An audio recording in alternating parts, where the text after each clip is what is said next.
बिहार में क्राइम बेशुमार है और जिन पर उसे रोकने की जिम्मेदारी है वो बेकसूरों पर जुल्म ढाते नजर आ रहे हैं। तो पटना में नौकरी मांग रहे छात्रों पर बेरहमी से लाठियां बरसाने वाले एडीएम के सिंह पर अब तक कार्रवाई नहीं हुई है, कोई भी एक्शन नहीं लिया गया है। तस्वीरें सबने देखी और जांच का इंतजार हर कोई कर रहा है, लेकिन अभी तक कोई भी एक्शन नहीं लिया गया है।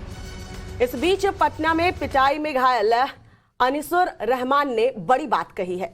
अनिसुर रहमान ने कहा है कि या तो सरकार बहाली करे नहीं तो मार दे।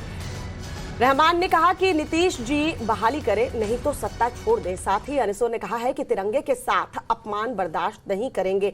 ये देखिए मोहम्मद अनिसुर रहमान जिसकी पिटाई किस तरीके से एडीएम लॉ एंड ऑर्डर ने की थी। डंडे से पिटाई कर रहे थे, हाथ में तिरंगा था और तिरंगे के ऊपर भी कई बार उन्होंने कर दिए। उन्हें ध्यान भी नहीं रहा कि इस युवक के हाथ में तिरंगा है। और उसके बाद तेजस्वी यादव का ट्वीट सामने आया, उनके ऑफिस से एक ट्वीट किया गया जिसमें उन्होंने जांच की बात कही थी कि टीम गठित कर दी गई है, जांच कमेटी बना दी गई है और जब जांच कमेटी रिपोर्ट सौंपेगी तो एक्शन लिया जाएगा। लेकिन सवाल ये उठता है कि क्या ये तस्वीरों को देखकर ये पता नहीं चल रहा है कि एडीएम लॉ एंड ऑर्डर ने किस तरीके से कानून खुद अपने हाथ में ले लिया और तिरंगे के ऊपर भी वार कर दिया।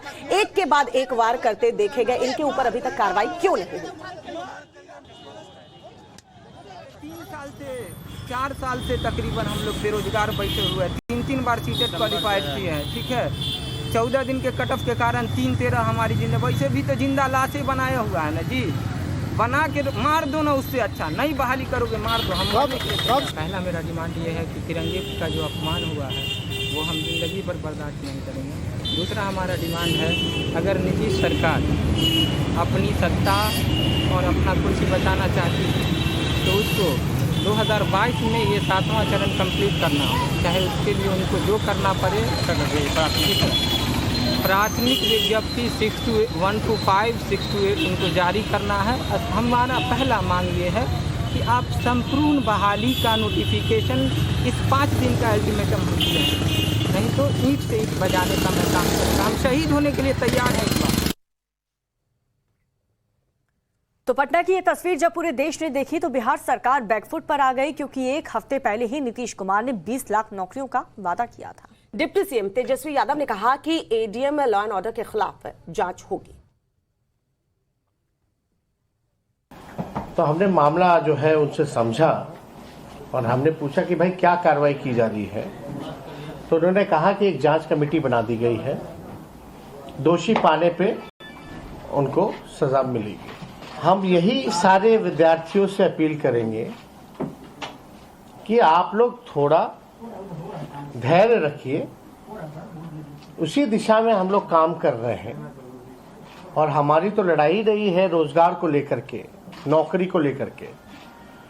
और नई महागठबंधन की जो सरकार बनी है जिसका नेतृत्व नीतीश कुमार जी कर रहे हैं, 15 अगस्त को यह ऐलान ही हो गया कि 10 लाख तो नौकरी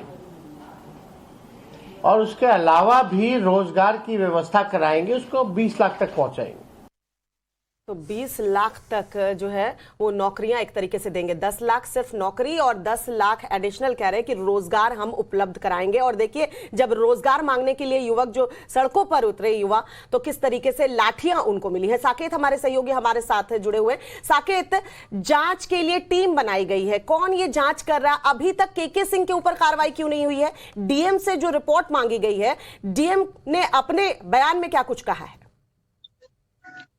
देखिए, जो टीम बनाई गई है, जैसा कि डीएम ने भी कहा कि जो यहाँ के डीडीसी हैं उनको जिम्मेदारी दी गई है और साथ ही साथ जो यहाँ पर सेंट्रल एसपी हैं उनको इस टीम में टीम बनाई गई है इन दोनों के साथ, और इन लोगों को अब जांच करनी है। लेकिन सवाल ये उठता है कि जो भी कुछ हुआ कल घटना डाक बंगला चौराहे पे, उसकी तो सीधी तस्वीर है जो कि लगातार हम चला रहे हैं, तमाम मीडिया चैनल्स के जरिए दिख रहा है कि किस तरह से बीच सड़क पर लड़के की पिटाई हो रही है और डंडे के साथ मारा जा रहा है। और सबसे चौंकाने वाली जो तस्वीर दिख रही है कि वो अपने आप को बचाने के लिए जो झंडा उसके हाथ में, आप देखिए किस तरह से जो भारत का तिरंगा है वो हाथ में है उसके, और उसके बावजूद जो यहाँ पर मजिस्ट्रेट हैं, जो एडीएम लॉ एंड ऑर्डर है, उन्होंने जिस तरह से डंडे से उसकी पिटाई की है। तो ये तस्वीरें साफ दिख रही है, इसमें जांच की कहां से बात आती है? और जब तक जांच, इससे पहले भी कई ऐसे मामले हुए हैं जबकि इस तरह के अधिकारियों पर सवाल उठे हैं और जांच टीम ऐसे ही बनाकर मामले को रफा दफा कर दिया जाता है। तो क्या इस मामले में भी यही कुछ होगा?